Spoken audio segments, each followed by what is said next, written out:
Do not try this at home. Any of it.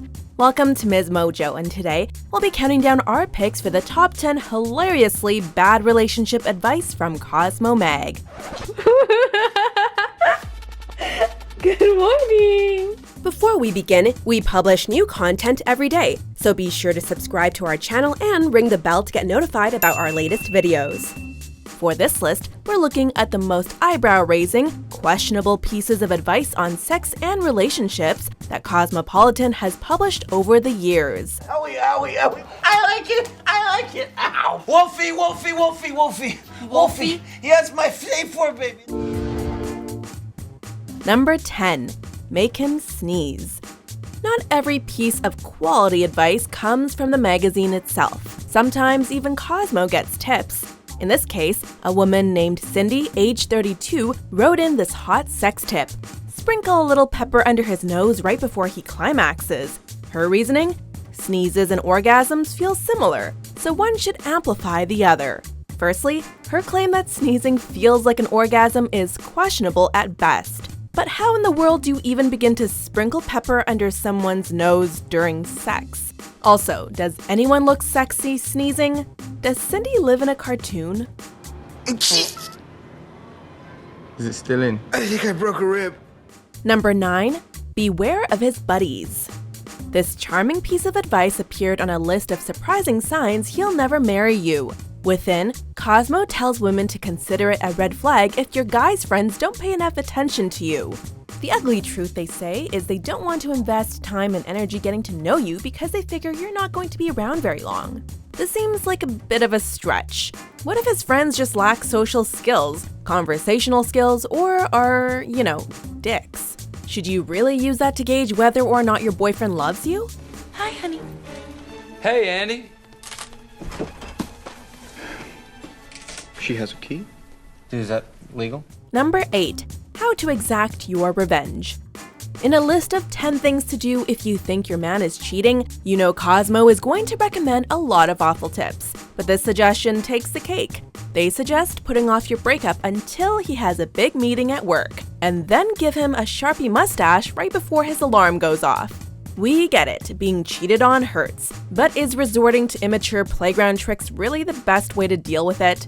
Also, practically speaking, how many dudes sleep deeply enough that close to alarm time that they wouldn't wake up while you're drawing on them?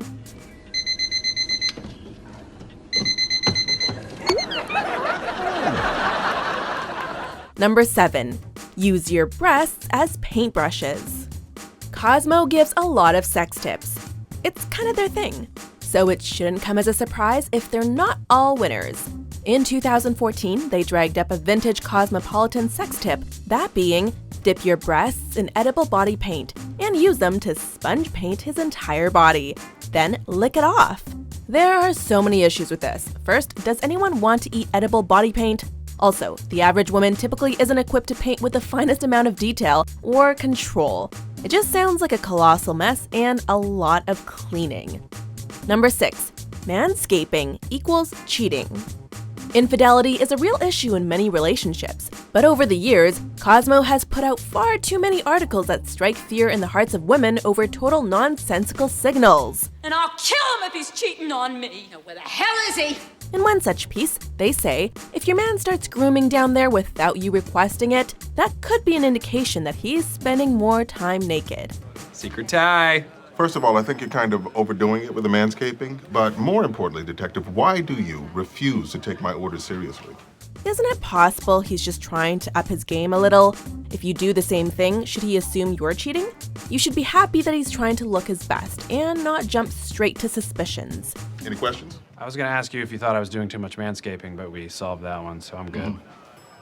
Number 5. Get wrapped up. Another entry into the head-scratching sex advice canon. This one will really make you think. In the print version of Cosmopolitan's August 2012 edition, they suggest, instruct him to wrap your chest and torso in plastic wrap and touch you through it. The muted sensation feels amazeballs. Does anything say sexy like cling film? Or amazeballs for that matter? Honestly, this sounds like a waste of hormones, sexy times, and saran wrap. Why not just tickle him through his shirt or something and skip the sandwich supplies? Yo, stop recording, yo, help us. Oh, sorry. Number 4. Hook up with his best friend. In an article listing 10 ways to get revenge on an ex, the first piece of advice they give has you entering into a moral gray zone. Why are you wasting her time? You're judgmental. They say, you know his best friend, the guy he can't live without? Show up at his apartment wearing only a trench coat. We get it, breakups can be awful, but shouldn't we, as adults, be trying to take the high road? Also, yeah, you're on the warpath, but does some innocent dude whose only crime was being friends with your ex have to get caught in the crossfire? You took some guy home from our date and slept with him? What is wrong with you? Number 3, sexual interest is a sign of infidelity. In a piece titled 4 Signs He's Hiding Something, Cosmo tries to get you to distrust your man's every move. The most perplexing insight they offer is that his showing sexual interest in you could be a sign he's cheating. I don't know. I figure if somebody's gonna get you, it's probably gonna be me. They say, maybe he's just extra horny or you're looking extra hot. But a sudden surge in his sexual appetite can also be a sign that something's awry. This bit of advice is pretty depressing because it encourages you to jump to conclusions based on something that could be taken as a positive.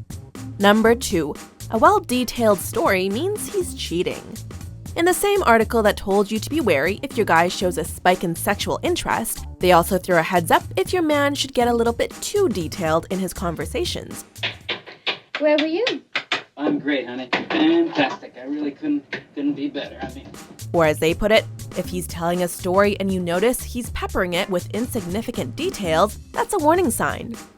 I was with Gretchen. Well, Gretchen and Elliot. Oh, she just couldn't bring herself to tell you today. I mean, she couldn't tell me either, really. That, or maybe he's just not the best storyteller. Or maybe, just maybe, he thinks his girlfriend might be interested in the little things that he experienced throughout his day. Let's work under the principle of innocent until proven guilty on this one. Before we unveil our top pick, here are a few dishonorable mentions. What is this? It's also plastic on it. Oh, it's just hard for me to grip. You just have to poke it with a fork. Is that so hard? Okay. The steam shot out. Then a voice yells, "Good morning, darling," from the bathroom. Then she comes out and kisses me, and to my surprise, she ain't you. Now I've got this dumb look on my face, like what have I done? I'm in contact with some quite important spiritual vibrations. Come on. Hit me with it. Number 1, beware the good mood. You think they'd be tapped on the subject, but when it comes to sussing out a cheater, Cosmo still has this gem. Maybe I forgot to tell Knives right away. You cheated on me, Scott. If your guy is suddenly going around all happy and whistling, then you need to find out why. Does this really seem like sound reasoning? Is a man not allowed to have a good day and just simply be happy about the world around him, his job, his hobbies, or even his perfectly functional relationship with you? There's jumping to conclusions, and then there's pole vaulting over plausibility. If he's happy, why not join in on that? Do you agree with our picks? Check out these other great clips from MsMojo and subscribe for new videos every day.